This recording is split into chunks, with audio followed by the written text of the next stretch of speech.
আসসালামু আলাইকুম বন্ধুগণ। অনেকদিন পর একটা ভয়েস ভিডিও ছাড়লাম।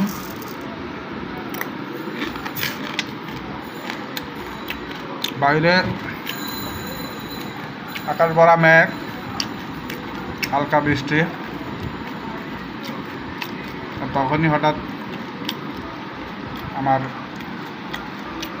মন খুঁজলো, কি বলেন তো বৃষ্টির সময় কী জিনিস ভালো লাগে। আমাদের দেশে সাধারণত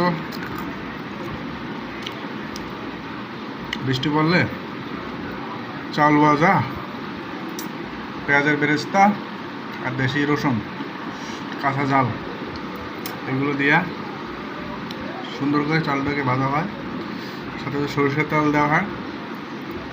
অসাম লাগে। এই যে আমি খাচ্ছি, দেখেন।